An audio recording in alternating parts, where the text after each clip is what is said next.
How are you all? How's everybody? Apologies for being late. It's my fault. I'll take this one. Great, of course, to be back.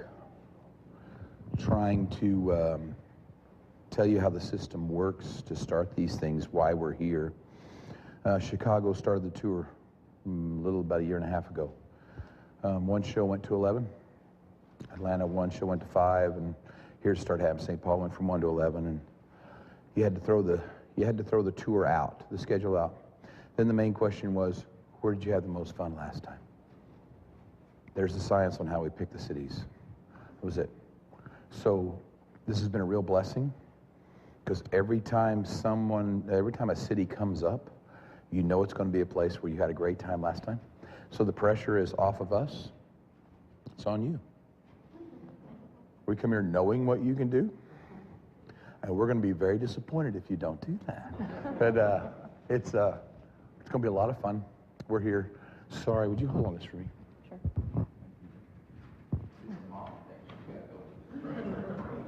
I said you can have gum, but please spit it out before we start the press conference. Did you feel me judging you? Oh, I didn't mean to. Yes, I felt wind in the room, yes. My mom. So that's pretty much it. Just excited. Ticket sales kind of set the attitude for everything. We were pleasantly surprised because this is a big place. We've been fortunate enough to play here twice before. For some of you that weren't born the first time we were here, we rehearsed for a show called Texas Stadium that we did for NBC. I think we shot that in 92 maybe, and the city right before Texas Stadium was here because it was the only place we could use the Texas Stadium stage on an indoor football arena. Kind of same thing's going to be happening here. We got wings out there. The band always plays in-ears for you people who follow this kind of stuff. I've never played in-ears. I might do in-ears tonight just to start getting used to what it is. We'll have an event that we're going to announce next week that will be what we're training for here. So it's going to be a lot of fun. It's just going to be a lot of new along with the tested and tried stuff. So it's going to be a lot of fun. Start seeing what it's like to play to a crowd that's spread out like this. Try to bring them in as one and use them as one to have one party here. But the truth is, it's nothing new for us because, like I said, this is our third time here, and we're back because we came to have that same fun, same band, same crew. So we'll see tonight. We'll introduce the rookie. He's 22 years in, so it's really good. So all the smiling faces are out there, other than, you know, with the brownout that's going out right now, or with the power outage, it's kind of throwing them into a loop. But I have a feeling they'll be ready by showtime if there's power. If not, we'll just sing really loud. It'll be fine. Kim, what do we do if this isn't? Do we know? If this isn't healed by showtime, what do we do? We actually have a full building generator that will run the entire show off of our. Oh, no kidding. Sweet. Oh, cool. Well, if we could sell it, well, if it was really hot, we could sell tickets. We had air conditioning. We could just sell it on that. Any way to get a ticket in. What is your name, sir? Rob, have you been the guy that's had to answer everything?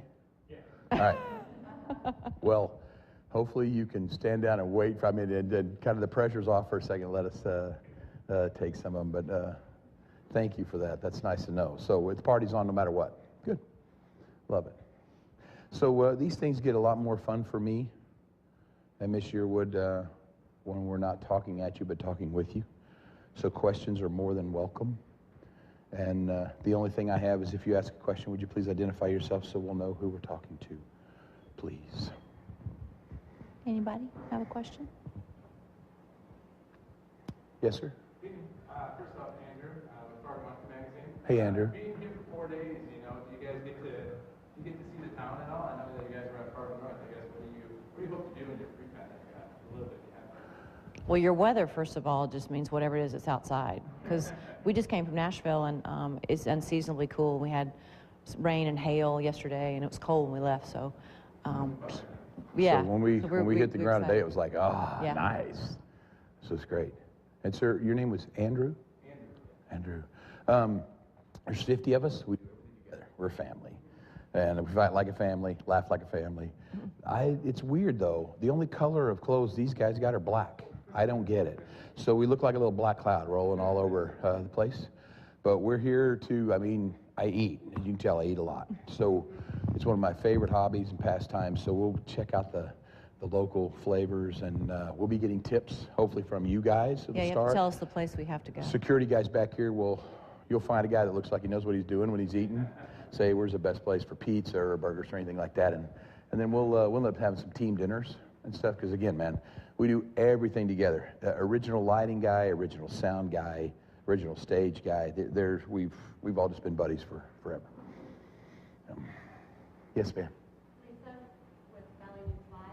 And I guess seeing you guys together here right now, you're married, you live together, you work together. I know we asked our viewers what they wanted us to ask you, and they Yes, said, ma'am. how do you make it work? More than 10 years together, and you feel like you're totally in love. Thank you. I introduce her as the love of my life, always. She introduced me as her current husband. It's just not okay to say that. You're with your best friend, thank God. Your children are on their own path. They're all three in college. Working on trying to figure out how to get the oldest one out of college by now, but they're all three in college. There's no guilt. And all the guys you know are your buddies. And you're going to only cities where you had a great time last time. They let you be 260 pounds. They let you be full of mistakes and flaws. So how do you think tonight looks for me? It's like eating ice cream for a living. When we got married 10 and a half years ago now, almost, we just made a decision that we didn't want to be together to be apart. We just didn't want to do that. And so we've really worked hard to do everything together. When I started my cooking show, we were still living in Oklahoma, and Garth was retired, and we were going to soccer games and soccer practices, and they came calling. The first thing I said was, you probably can't do this because I have to be in Oklahoma. And they're like, we'll come to you. So I was able to film my show right around the corner and be home at night. So it's been those kinds of decisions that we've made together. Usually when we were in Oklahoma for those 14 years, I wasn't retired, but I cut my tour dates way down, so I wasn't gone very much. But when I would start to pack my bag the night before, Garth would notice that I would start getting kind of grumpy, and it was really hard because I was going to do what I've always wanted to do my whole life. I love to sing. It's my thing. It's what I do. But I was leaving the person I wanted to be with, and so this has been wonderful for me because when I'm packing my bag, he's packing his bag, and we're going together. So it's not bad. Yeah, that's cool. I mean, when you're with the right one, it's the first time that forever is not long enough. So I don't think it's a choice. I just think it's a have to. Where I'm going, she's going. Where she's going, I'm going. So I enjoy that. She's a lot more independent than I am. She can go off and do her thing for a day or two. And then all my buddies telling me, when she gets back, I'm glad you're back, so you moped. I don't mope, but they always You do. say Everyone that. says you do. I don't know, but I just love being with her. Don't have to be doing anything. As long as we're in the same room, breathing the same air, I'm happy, whatever that is. So follow up to that, then we're going to benefit having the two of you together tonight. Well, the next 4 days. Can you tell us what will the fans experience? What the people who are watching right now who came from the show or about getting ready for the show, what can they expect tonight from you? And Well, the crappy thing is the highlight of the show is not mine. That bums me out because I'm very competitive, and I hate it, but I love it. I cry every night, and you'll see it. You'll be crying too. You'll be going, I get, here it is. And it's fantastic. So glad it's hers, so she doesn't bitch the whole time at night when we come off stage going, well, you had to. No, so glad it's hers because she so deserves it.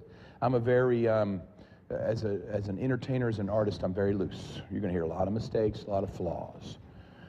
But when the Queen hits the stage, you're going to see the band, everybody just kind of sit up a little straighter. They're going to concentrate a little harder because what the great thing about watching this woman sing is you're going to go, oh, now I remember what a female vocalist is supposed to sound like. It's quality. You know that saying that says when in a relationship it works when each person thinks they got the best end of the deal. You know, that's the thing. It's like, well, I'm just listening to him going, whatever. Because I watch the show every night, and my favorite part of the show is if Garth comes back out and just picks up his guitar and just starts singing songs that I go, oh, I haven't heard him do that in a long time, or haven't heard him do that in a long time.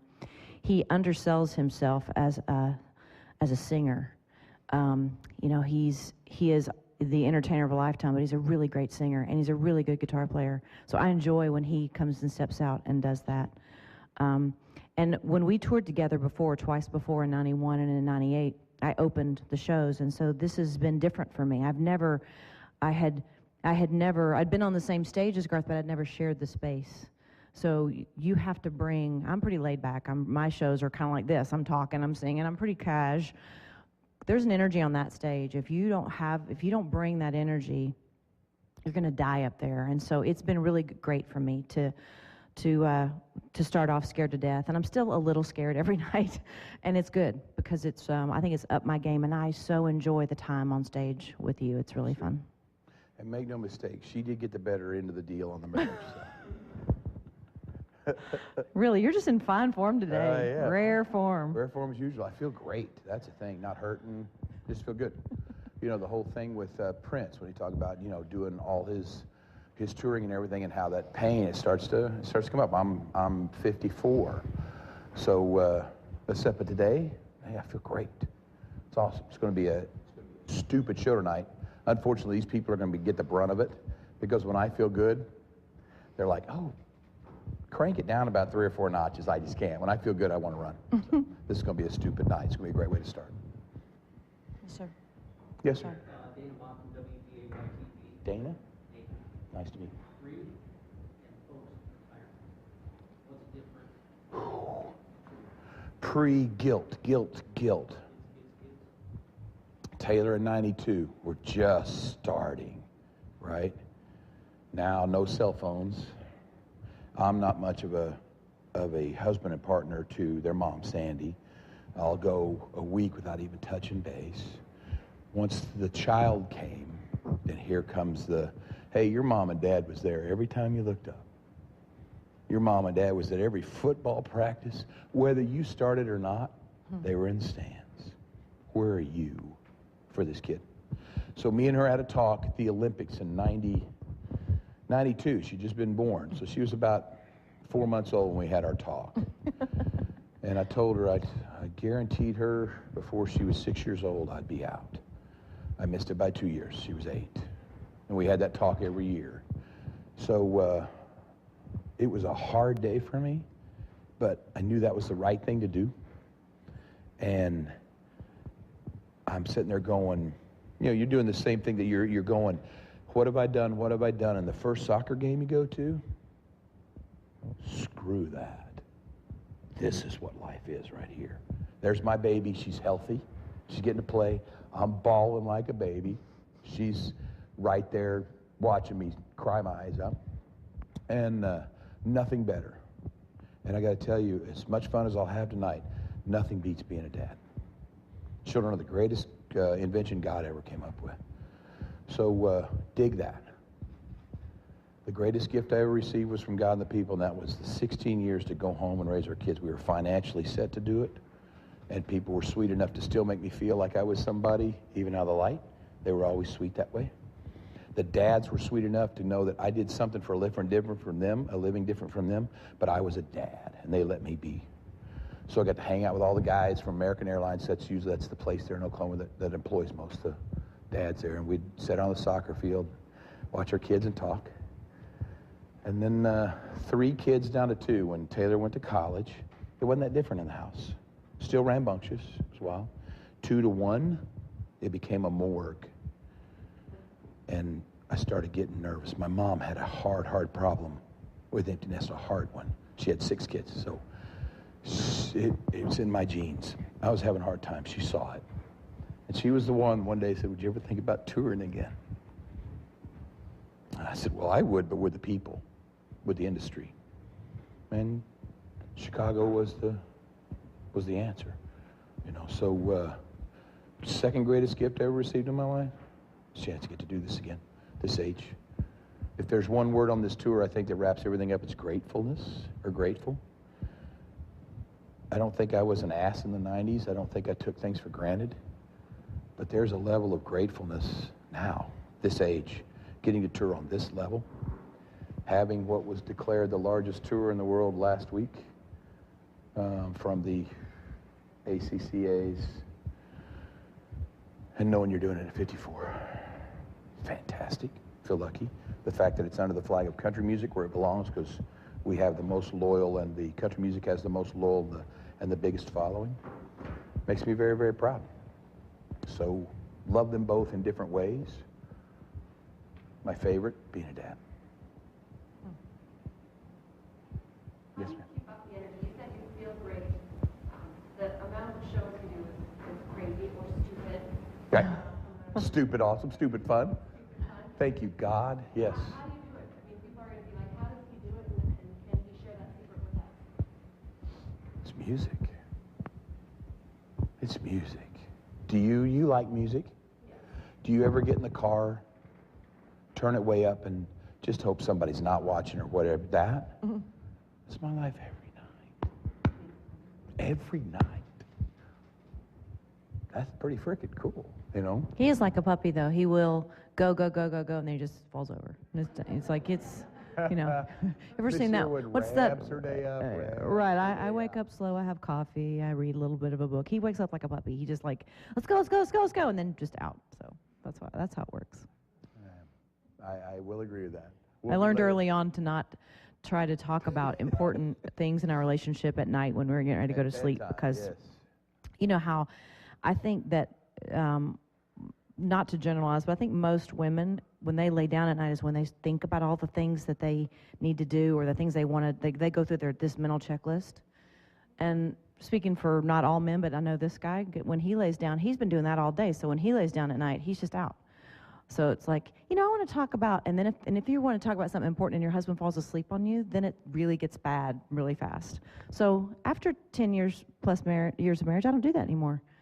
The other night, it was like I was drowning. I was trying to tell her, hey, honey, I'm going out. I can't, starting to slur my words, honey. I really, because, you know, you don't want to disappoint her and you don't want to get her mad, because then you wake up because the fight starts and then she goes to sleep and now you're up all night because you're all wound I don't up. know what you're talking about. I'm sure you're not speaking from experience. Yes, sir. Mike Workin from Valley News Live. Hey, Mike. Just before the show starts, when everybody's behind the scenes, you say you do everything together. Is there a holding of the hands? Do you guys do a pep rally? Does everybody know exactly what they're supposed to do? Everybody's in their zone. What's it like just before everybody takes a step? Hers, and you'll see the way the show lays out, hers is different. Mine is like the waking up like a puppy, here it comes. So you do everybody gets in, they do the handshake. We've done it for 25 years. And then there's a surprise. This is what really caught me off. I think this is what set the tables for the tour for me, is we come out of the door to do our thing. We're walking down the hall. The second you open the door, you hear this screaming. And the crew has begun a new tradition where they meet you. The crew meets you outside your door, and you have to high five everybody going down. And everybody's got their different rituals on how a high five is done for good luck. Everybody knows each other's rituals. It's cool. By the end of the week, the security guys will be in on it. Everybody, and it just becomes this big training. It makes it a lot of fun. And then if the crowd is already there, don't get in their way. And if you've got to steer them, I can tell you this: it's easier to steer 25,000 than it is to steer 5. You can get them working as one. And if you want some entertainment, little secrets, you pit them against each other. There's nothing like starting a fight in the arena at night against the left side and right side. That's so much fun. Because then they just get started and you just sit back now and you're just watching. And they're going, and that's where the entertainment goes. So for me, that's my adrenaline rush. We talked about this last week. I don't know how you do it, because her part is kind of in the middle of the show.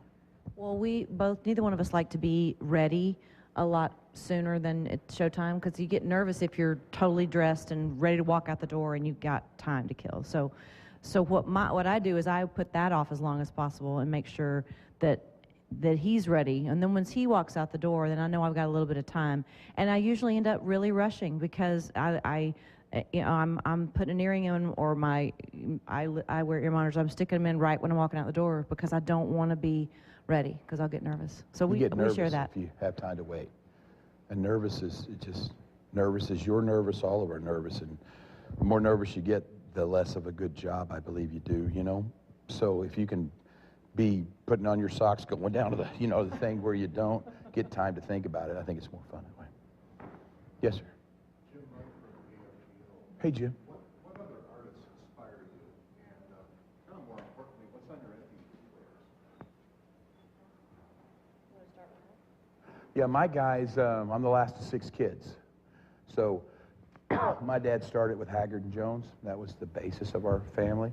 But then you have 6 kids that go everything from Janis Joplin, Townes Van Zandt, into Free, into, here comes James Taylor, here come the Eagles, here comes the bands that all your brothers and everything listen to, and then here come the guys you find yourself. Freddie Mercury, Kiss, those were the bands that were coming over that I was. And then the guy that I found myself, that was my one call without my brother's help, anybody's help, was George Strait. That's when I realized that's what I want to do. From there, Keith Whitley, Randy Travis, Chris Ledoux, Ricky Skaggs, kind of thing were my guys. And by that time, you're kind of into your own thing too, nitty gritty, that kind of stuff. So that was my stuff. And what I listen to now, oddly enough, I listened to some of my daughter's stuff last night. Our youngest is pretty amazing. Yeah, pretty cool. She So sat it in the was- kitchen and sang a song for us last night. It was pretty awesome. It made me feel bad how good it was. It was like, crap. And they were like, "That's really great. Go to bed." I grew up very much the same way. My dad, especially Haggard and Jones, Patsy Cline. I, as a little girl at 5 and 6 years old, discovered my neighbor had Elvis Presley records. So I loved lots of different kinds of music, not necessarily always the kind of music I was going to end up doing. So I have everything you can imagine on my iPod, which I don't have an iPod anymore, on my phone, from old Patsy Cline to Prince from the 80s. I love that Zumba came out because I'm a terrible dancer, and hopefully no one will ever see me do this. But it's my chance to sing. I can't cover any of those songs, but I can dance to them in Zumba, so it's awesome. And the 70s for me, my sister was a few years older than me, so she turned me on to James Taylor, Billy Joel, Steve Miller Band, Chicago, and then I discovered the Eagles, Jackson Browne, Bonnie Raitt. Lena Ronstadt was my George Strait. She was playing music that had fiddles and steel guitars on it. So for me, it melded all of that country that I had grown up on with something that was this powerhouse voice. And so that was when I really started focusing on that. And then when I moved to Nashville, I was, of course, the women that Reba was the first woman who not only showed that women can sell records but can sell concert tickets, and she just paved the way for everybody that came after. So she was the queen. I ended up on the same label with her, and that was just a dream come true. The Judds, of course, Winona's Voice, Patti Loveless. So all of that. Love Reba. What a doll. Yes, sir. Adam, I'm KVRR TV. Hey, Adam. Good, sir. Thank you. So you mentioned when you were getting back into touring about how great the country fans are. How rare is it to see the support to have to be able to add 3 extra shows like in Fargo? And where do fans in Fargo, from your experience, rank in the pantheon of country music? Well, there's you'll see, because all you're doing is ranking in the past. Right now, we'll stick them up, with anybody else, because what we expect when we come here. We'll see how they do, and we'll see how we meld with each other. It's going to be a learning process. There are some cities, and I can name you 3 right now in my head. I'm not going to because they'll get mad. Where the first night was the best of all the nights. So that's not an impossibility at all. So you just run, but hopefully by what is the 4th or 5th night, everything will be working like clockwork, and it'll be great. And when that happens, what you want to do is throw a wrench in it. You so want to throw a wrench in it, because what you want to do is turn the head, because no one has ever come up to me and go, "Hey, that 7th flat diminished you play in that song, kills me." But do they come up and go, "I was there the night you fell off stage. I was there the night that you hit the guy with the head of the guitar," and I was like, okay. So these are those moments. So you go out and just play. What's going to happen is going to happen because hopefully you're there for the right reasons. The love of the music's first. Forget the artists. Forget the artists. It's still all about the music and what that music meant to you in your life. When someone looks at me and says, your music is the soundtrack of my life, all you Grammys, whatever, you take them all back. That right there is what you want. So you see in the crowd when you play, when she plays, she's in love with a boy. You see every woman in there become 12 years old again. It happens to our daughters. They become these little 5-year-old kids in the back, screaming and kicking in the car when She's in Love with a Boy comes on. They do that in their 24, 22, and 20. They become those 5-year-old girls again. So these are the moments that I think you're looking for, and that's how you'll rank how they do. We should have these press conferences maybe the day after the opening night, so I can answer.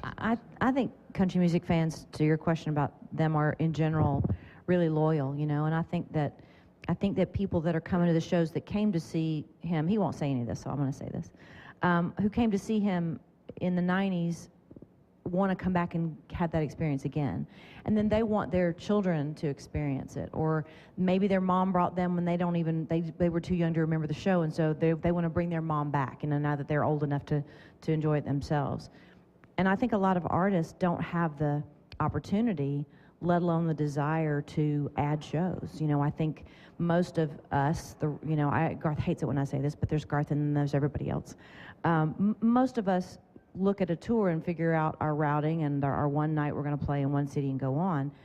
He doesn't expect there to be more than one show or two shows, whatever he puts on sale, but when it comes up, hey, we got enough people that we could sell more shows, he wants to do that to take care of the people. And I think that's really amazing.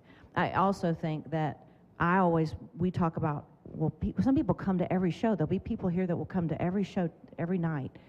And you kind of want to scratch your head and go, why are they coming back every single night?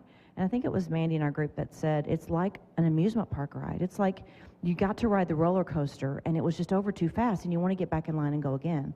And I really do think that's what it's like, because when I look out there and see people's faces, because I get to watch their faces when you're playing, there's just joy. There's just, I want to do this again. So I didn't mean to say all that in front of you, but I did. That's very sweet. I don't like scalpers. Just never have. I don't like anybody that rides on somebody else. I don't like people that get in the way between the artist and the people that allow them to be an artist.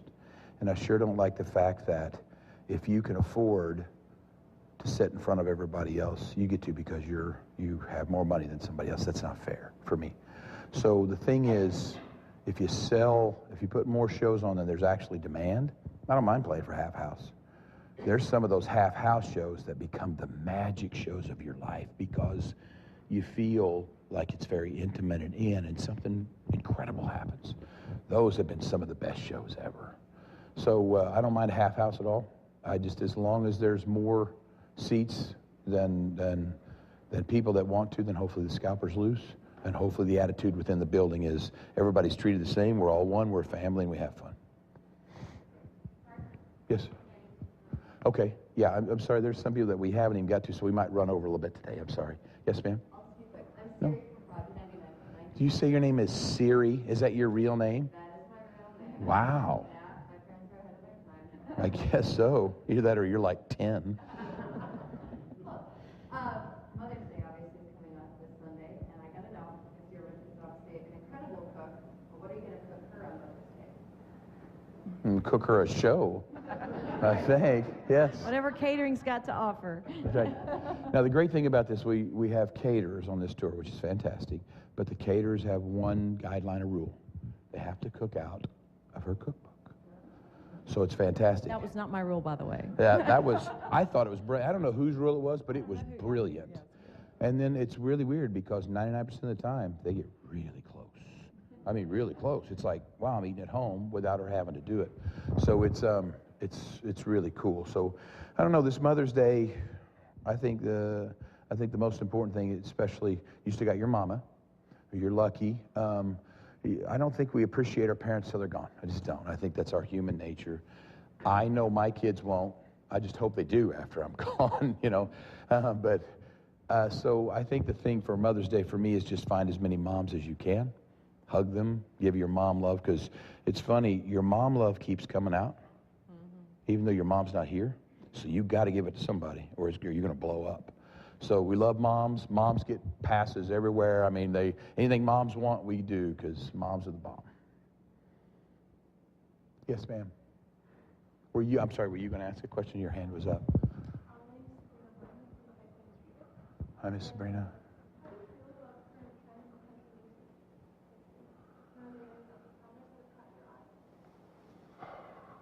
A ton. We'll have one open the show for us tonight.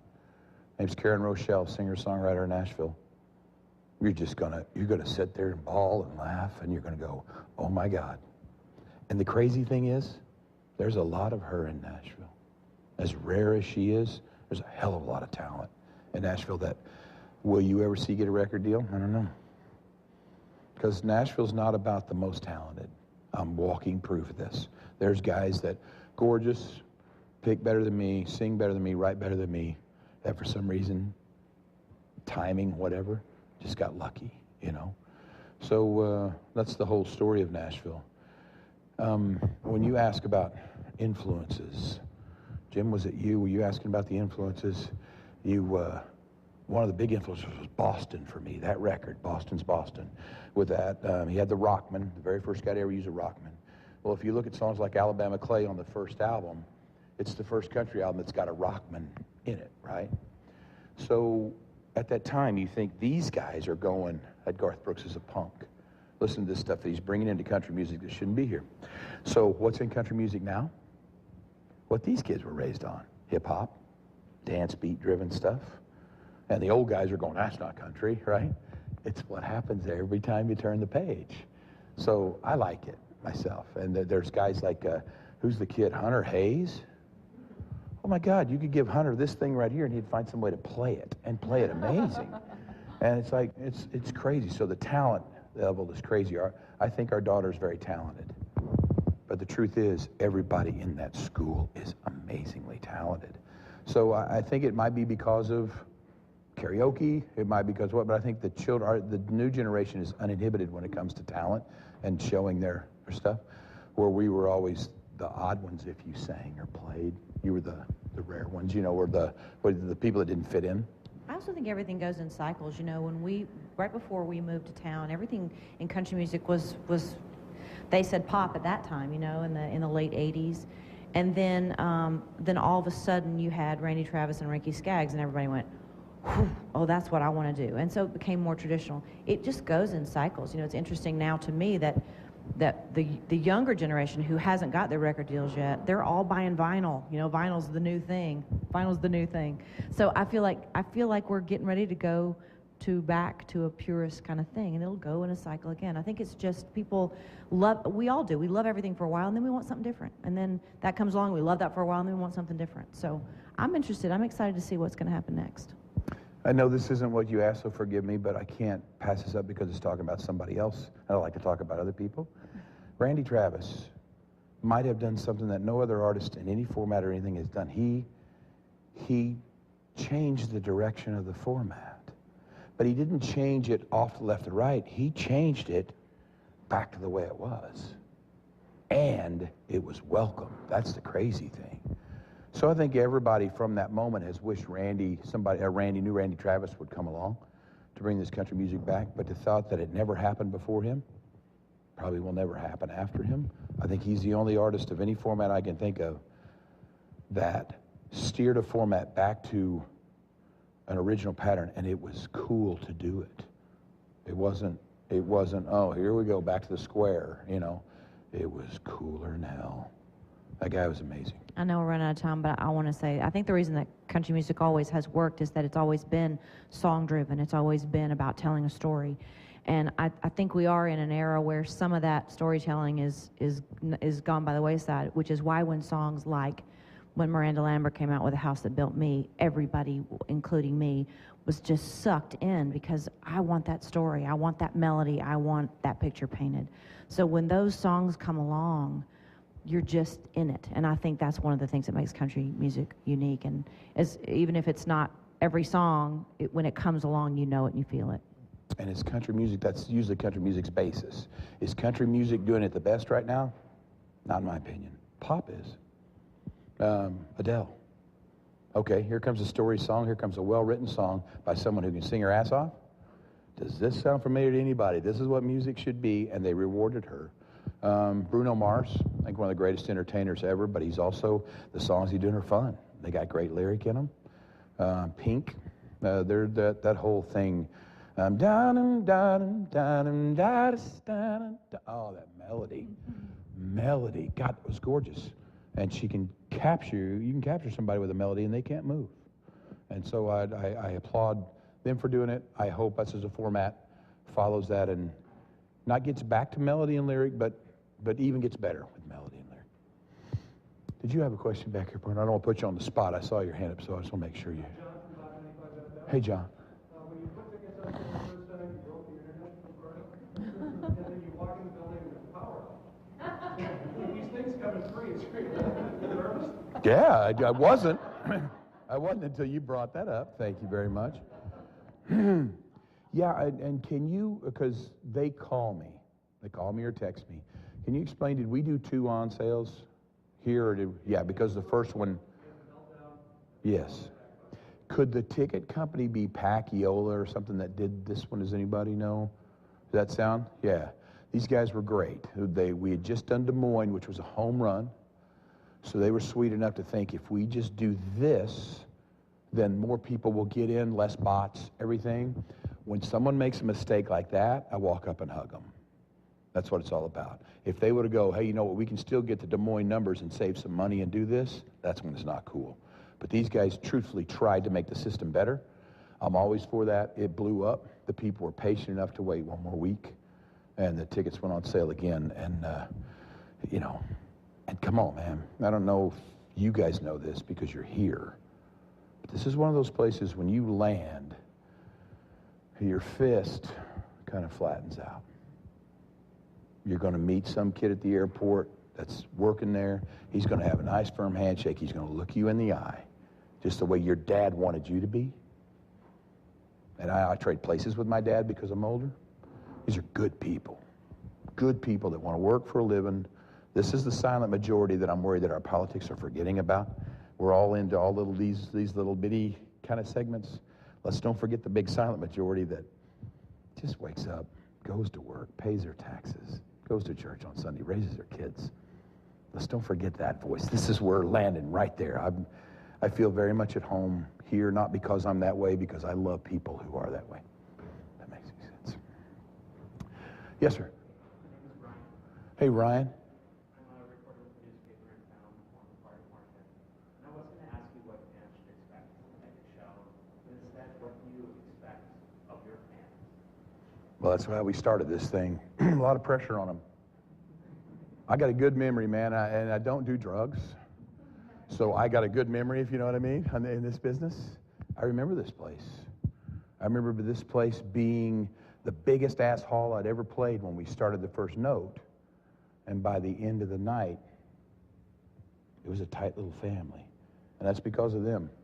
So when you say, you know, when your first question was, how do you do it? How do you keep this stamina up? I'm going to work you like a rented mule. That's what I'm going to do.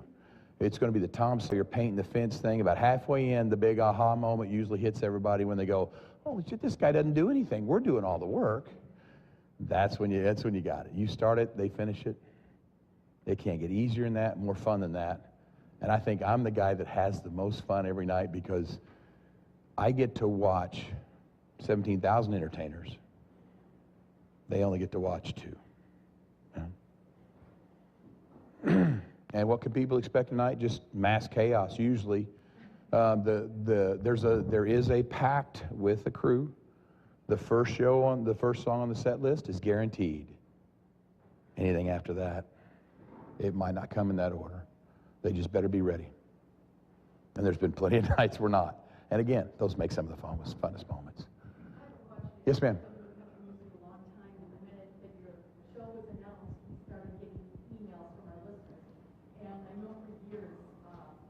when you first started, you did so many nice things for so many people. We always hear stories about Jesus long before the internet and everything. I wonder, you know, like, I got an email from a lady who just got put in an assisted living and had to give up all her cookbooks, the only one she got from church. And could they just come for a minute and visit mom? You know, and how do you deal with all the requests? Because we get a ton. How do you deal with that? I think people are virtually, I believe in people. My mom believed in people. I think we all have a thing called common sense, which is our greatest stuff. They know your schedule, and they know that it's been booked for weeks and stuff, so they kind of let you just do your thing. But where the real beauty lies here is inside these walls. People will bring communication. They'll bring it through signs. It's a beautiful thing. It says, can you play mom for my mom? And then for me, with an arrow pointing down at her stomach, because she was a mom to be. In that 2 seconds it takes you to read that sign, you already have the whole story. So they'll communicate. They'll find their way in. This is just what they do. And thank God they do it, you know. My whole thing when I went to see Freddie Mercury when I was 17, and we couldn't afford concert tickets, but my girlfriend paid for it, so I got to go. And standing on row 13, that's when they let you stand in your seat, right? And all I'm looking for that whole time is 3 seconds for him to look at me and me look at him and go, thank you. Thank you for all the football games you got me up for. Thank you for all the girl dates that didn't work out, you got me through. You know, all that stuff. And now it's funny, as an artist, I don't know, I'm sure you're like this too, you spend your whole night scouring for that 3 seconds for this person, not for them, but now for you, of going, thank you. Thank you for my life. Thank you for my children's lives. It's a great thing. So I think that's what you do. And if you do that, then I think the stories are going to start to pop out. The ones that really want to reach out are going to reach out, and you're now going to create these stories. By the way, all those good stories you share, I probably started those rumors, you know, on all of them. If you don't mind, you said you've been in country music a long time, but you did not introduce yourself. What is your name? Jane. Jane, have we met before? We talked on the radio just a couple weeks ago. Okay, before the on sale. Yes, ma'am. Yeah, and you said you listen to Chris, John, and Jane, but mostly Jane. I'm a smart man. I am a smart man. Is there anybody else that needs to be taken care of? If not, we're going to jump to our one-on-ones. Ms. Kim, did you get everything you need? Okay. Thank you all guys. very much.